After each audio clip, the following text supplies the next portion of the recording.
Bononsia ahaye XTV me ma hwefo nyina chi emamako aba emra son se nsem ayekoso ebo ye man mu ni amahudo so nsem ya boba ne nyina no se no pa nonsia kase ayede ebreo kase boy edoso yi ankasa ne dima kotem bia obete NSA enkra ko edi akwa akoma NPP amanyuko ni titiro pa wono mo mantam ahodo mpe dibre ahodo ewo honum SSS de omo ebie nomination obibi yora ebetimi enya ho kwa akwa pekene forms emu kiremo so obete ewo kase eso sanso ewo ensamfufo mo no eye asoye no na ehwe ahobambo ho nsem so womo so edi aba betodwa ese etuanti dom ko no eyade a prepare no omo di womani edi akire wo man Ghana mo nti Ghana yenya hwe yi papa emu kiremo so obete ewo kase eso na okopie mo ewo ewutu senya is jese akonfo wiomfo bi a womo so ye o madwen sem abrantie bi wakoyi sika wo banga odi kwa akodi djuma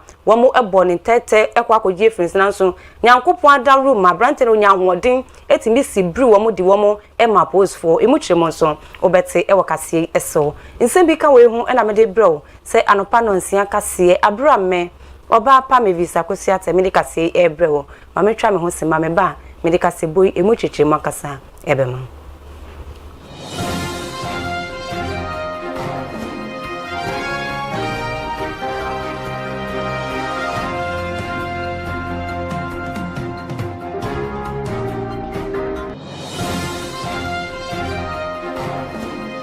na yawada no pano nsia kase na yede ema XTV eso kase boyfriend kramponi mantemo pokwase festos adom plaza building mo ene yehye okopie mu awa barefoot tintan kese ne so a Facebook XTV GH YouTube XTV Ghana TikTok XTV 391 na meisha nsem na asedia wopani a wono okopie mu awo NPP osun kokoko amanyuko nu mu dia jese committee a womo ehwe abato ho nsem so wono ene yetrotrofo ewo honum ne dindi wopani kobna kokofu wode nsem bia ba betudu ade woke nyina ene se womo sha asese womo to aba ewo amanyuko nu wo ye fiefia abato womo di kan edifri ase ho afi womo akwakodu eye mantem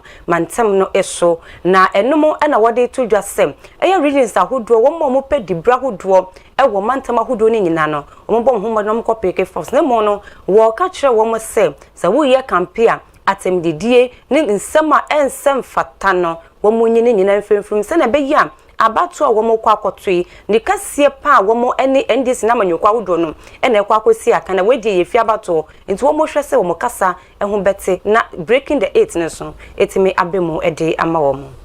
on the 15th of May and is siege na ye dikan ye the friend say ye be nominations anunti nkrata na itintim na etimi di adanse sampa ugina bi ebe ye no the friend nomination forms no JB edi free nkran ha national headquarters ebai na sikatria bia nim yenton forms no yenton ti no yempese obi beka se forms are short na enya bi ana secretary di ahye ne moto am ekwafuom na ye chini pe no da bi obetimi download bi aba obetimi aba yaso yenso no abeje forms no on the 15th of May and is siege na ye dikan ye the friend say ye be nominations anunti nkrata na itintim na etimi di adanse sampa ugina bi ebe ye no the friend nomination forms no JB edi free nkran ha national headquarters ebai na sikatria bia nim yenton forms no yenton ti no yempese obi beka se forms are short na enya bi ana secretary di ahye ne moto am ekwafuom na ye chini pe no da bi obetimi download bi aba obetimi aba yaso yenso no abeje forms no on the 15th of May Ntina ne pa ho se wakasa isese a eyonyam ne Henry Kobna Kokofu wono ene ye trotrofo edima abedwekon awomo ehwe abato ho nsem so ewo NPP osun kokoko amanyoko no emo eda no ye bo wa mane se wosoafo a wono ene ehwe humesua ho nsem so eye Dr. Yaw Osei Edutwum ode nsem bi ebeto dwade wo kanyina ene se bano eye into asoso ku numa ye nim schools bi a ye bo mu de se wo mu de o mu ye grade A schools ene bi eye grade C ena bi nso eye grade D ne nkeka ho na wo kire mu say no asoye no e bo ne ho modern so wo ba behwe na sa grade A ni grade C ni nyina no ye de wo mu nyina ba bebom ne timi aboa ma ehumesua ne adesua nso etimi akonkan na aboa wo mu nyina na akwa ne say obi ekọ school ewo grade A nti no de okọ school ewo grade C no wone no enyepe wo mu nyina ewe SHS na wo kire mu say wo mu bo ho modern biara say ehumesua betimi edimu enye say wo mu di free SHS ne bai no yese enu nko atrala sa na ombeye ne mu won behwe say nkora no be free school mu akofie no manwasue hu papa bia obi ebetimi ade ho adaze ampa nkofo wei wo mu ekọ nto aso school mu. Variably, when we are opening new school, we don't look at how we can partner the new school with the existing high-performing school. So you may have T.I. Ahmadiyya School in Mampong, other towns across the country. But the T.I. Ahmadiyya School of Distinction is the Kumasi one.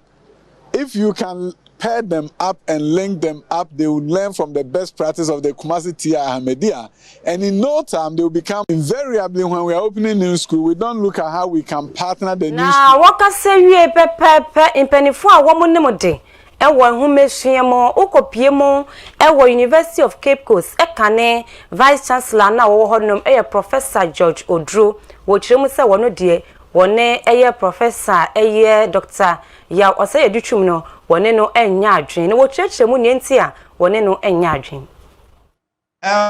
Yamonra SHS were level of grade A without any commensurate logistics. I'm not sure that is possible. You know, an empty sack never stands. Something must really go into it. And I'm sure we all know why some schools are categorized as grade A schools and others are categorized as grade C schools. If grade C schools are not performing, for me, the solution is not affiliation. The solution lies in ensuring equitable distribution of resources in the school system. Because teachers in grade C schools are qualified, they know what they have to do, but if they do not have the necessary logistics, impact becomes difficult. So it is not the issue of affiliation that will solve the problem. That is my take. The university has affiliates and it provides mentorship. That mentorship basically relates to how things must be done. And don't forget, before any university college is permitted to be accepted as an affiliate institution, that university college must have met some standard qualification requirements, criteria, by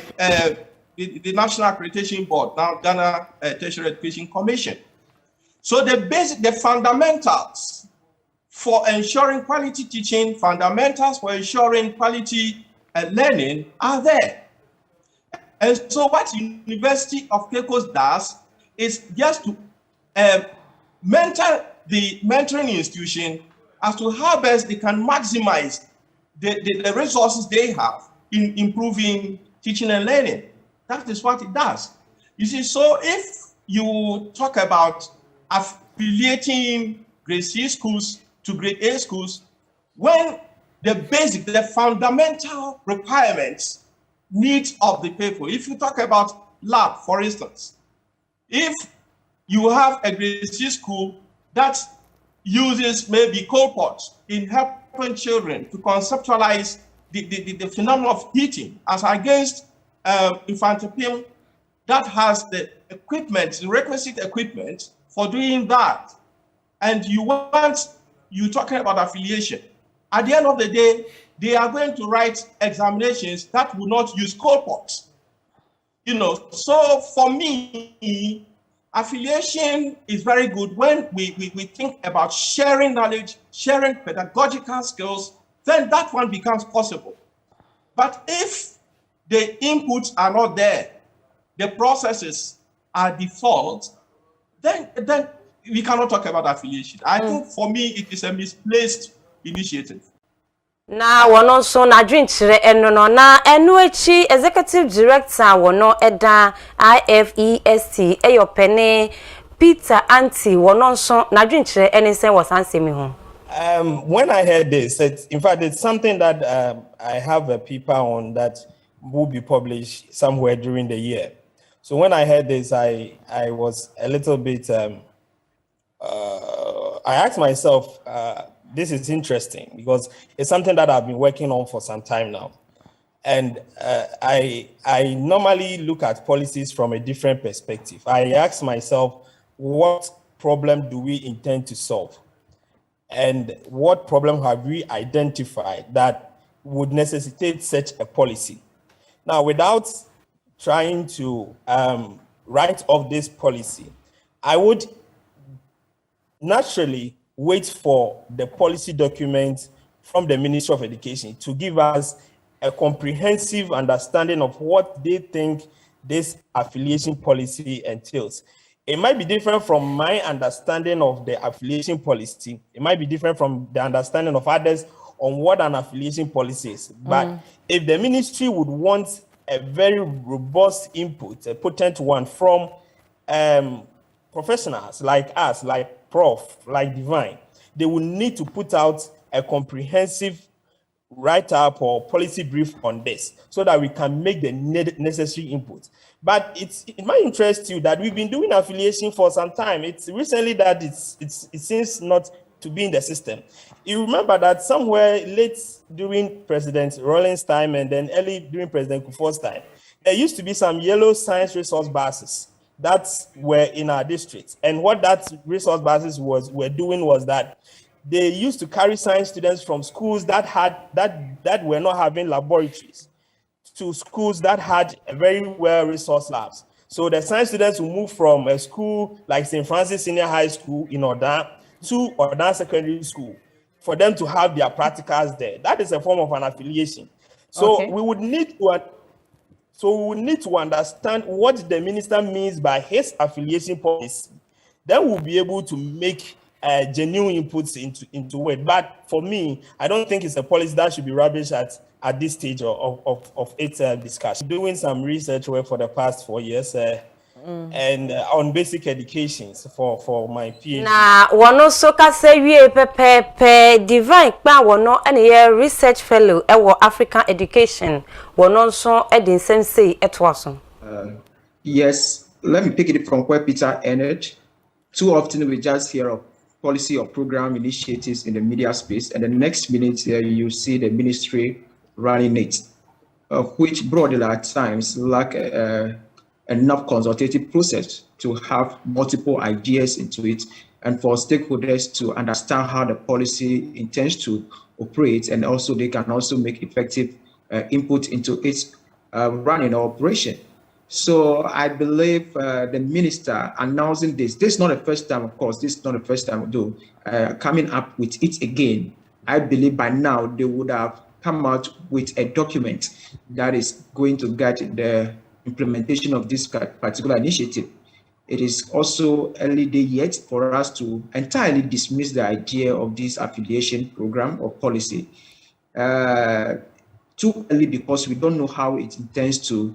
be run, and therefore we need to be cautious about dismissing it entirely. I believe there are benefits that we can reap from this affiliation. There are benefits to it in terms of cross-pollination of ideas among teachers and then health teachers. That could also be there. Co-creation of program among the affiliated school and then the school they are affiliated to. There could be co-creation of programs. And also, there could be mentoring and special training among themselves. So there are issues there. Even the mentee school can also be kind of the school that is mentoring the other school can act as an accountability partner on the school that is affiliated to it. So there are benefits that we can derive from this affiliation. Only if we know how to go about its implementation and not haste into implementation at any stage. It needs a lot of broad consultation so that professionals, as Peter said, can make enough input into it. It shouldn't be one of the usuals that we heard on radio or TV, and then we start to implement it. Yes, of course, while this may be a good idea, that alone may not be enough to translate grade C school to grade A school. we need to understand the context in which the grade C school also operates. Most distinguished feature of grade A school from that of C is that they are well resourced. They have science labs, other labs that are available to them. They have project sites. There are a lot of resources available. Dormitories are there, classrooms are with them. They don't have to be congested in classroom. So they have a lot that of advantage to them. They have supporting all students that have been helping with some of these projects that they embark on. So if only you feel like let's affiliate them, they should learn best practice, which is good. But after learning the best practice and they come into their school, and now we have the context and the things that they need to implement the best practice which are not there, then you understand that that best practice that they've gone to learn from their grade A school may not be able to be implemented in their school. So we need to fertilize their environment. So now, if any who draw one more animal day, I will whom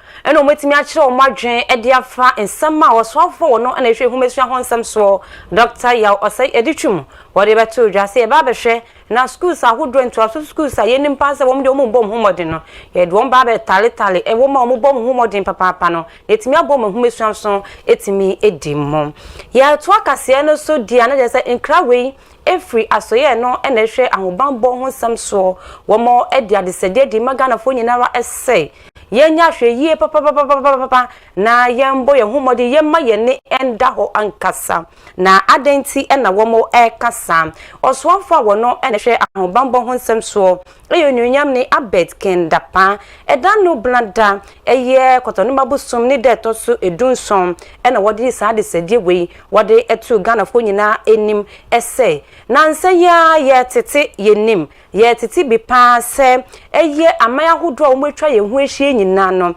eyade a etuate dom ko no womo abom homodi a womo rewra womo ekuro no anabose womo man no a womo edi nyamra sem ne nyama bi a ense emfata ne senti no ehu behia se Ghana fonso ye beye ahweye ni ama ye ni etimi adaho wode tujwa echemu se nansen ya yetiye se okopie mu ewo Burkina Faso a womo ekopie mu ewo honom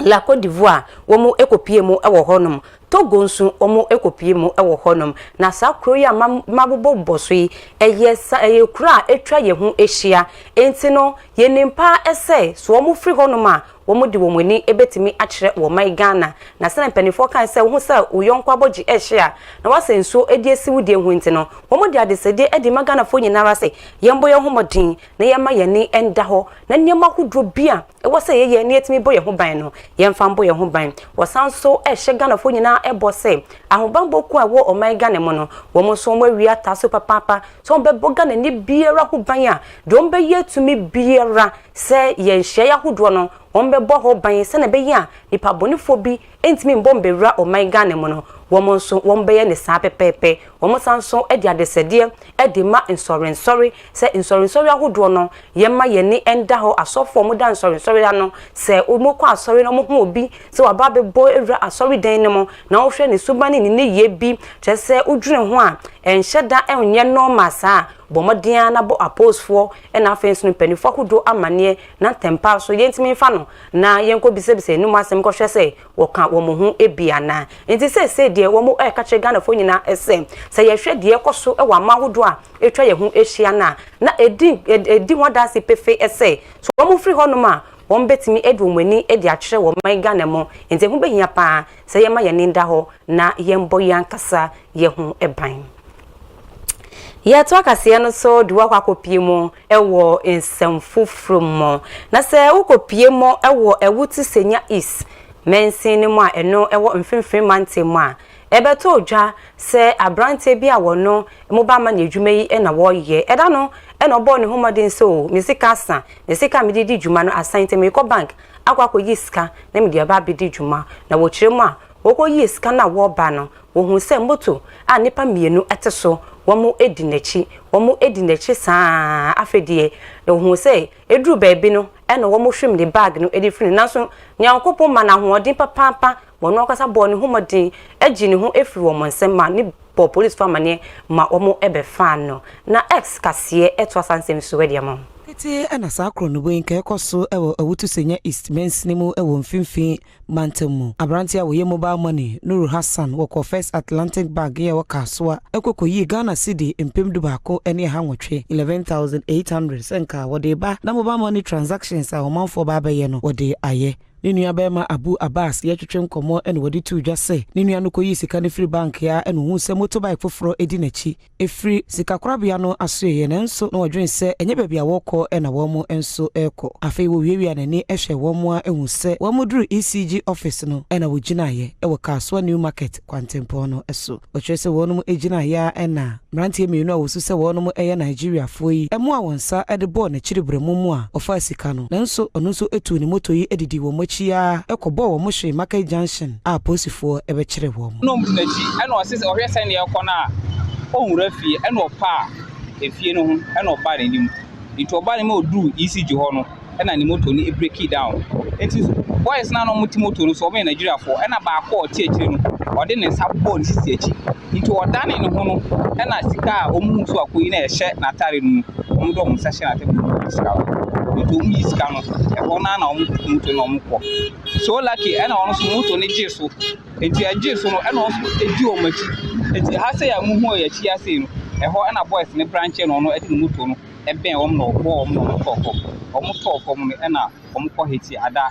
pasa bai ba ko ana on so na mo ha on so moto so kokora owo Akosua Market Junction Adama Salam ya semi odi na ni kurutwa wisie ehu obi twetwe nkomo no odi to dwase ni nyina no na akoye ne sesini ene wo hye isanse abrantie no ekire wo mo fe pa ECG side na ibase ana oyo pa mo se ejulo kuronfo ye be hu no odi ni moto no ko boys too do mo wi aska no agi scan fin se ona mo odi ni moto no bo omo de na omo na traffic wa ase nte cross sa na traffic wa omo antimi anjani ana scan no to form na boy no je scan ye ni de na ofa we na otie mo se omo ye akuronfo ana okada boy ntino de akoso ewa wuti senya is Mensinemu emfefe mantemu ene etimi abomo ede amawo no enye obi biara ena obetimi abono kro no saa etimi afa ohu edi we de wa kire omo se wo ye bemma ba ankasa ye nto akase enu so ene yenkopie mu ewo etefedu mantemu na etefedu mantemu eda no wo mo echi eye nipa maako miensa bia wo mo echi mo se wo mo ye wo madwen sanka wo mo eku nipa na wo mo ekohwe acid edigu abrantie anapose abofre bi a wedi mfie dunai eso wo mo de wo mo ekọ court enu ada maya remind wo mo police penny na wo hwa asem woni nsentwefo ekasaye court today their plea was not taken and they have been remanded into police custody to continue with our investigations so that they can reappear on the 30th of May 2022. And besides that, our investigations, as part of our investigations, we visited the homes of the suspects and we were able to retrieve a container that has a substance we suspect to be acid, for which we will want to send it to our forensic lab for examination. For court today, the plea was XTV yanopa no nsia kase e na wani gu so awo hwe no ye gina sa wo nsemu so na ena no pe kase ye de brew no ye de nyina etimi e de esi hanom ye da wase se wonya bre ni adaje na wo hwe XTV yanopa no nsia kase ena no pe de gina kama na chi e maame e ye DJYX abra faith nso eta na chi se pintim de wo MC aho a wo no ene twa me etu mo e ye law abra Bismarck nso eta na chi na nipa wo pensem nyina ibu krata so e de maame making candy ma wo e Stephanie Aponsan wo no any producer papa me making candy ma wo nso e Obaapa Mavis Akosua Atteh e na no pay me srew se we bie school hotel se bia clinic na we bie wo ton wade wo pesa amafo hu we kira kwan no mo ne wo etimi edi dwadea bo modie na frɛ XTV ye marketing team no ye beba wo nchen ye ne wo ba betwetwe nkomo ye beji okuma bi ni abo wadwuma no ho deru e di ama de hia ne se wo be frɛ yen e wo 0204 700 404 0204 700 404 enano pay executive producers in Naja Sapomena Fins no opening summit ga me amede kase nso ebrewo Obaapa Mavis Akosua Atteh me so we sweet die agudie mu nsem dia wo petie dia wo pa ahwe no dia wo hu bi da no eno na me nua be ma Michael Oforiata waye krado a odi ebrew nti enko ba bia esan se dia ka wetri no ene do so me da se e mamu ene hwe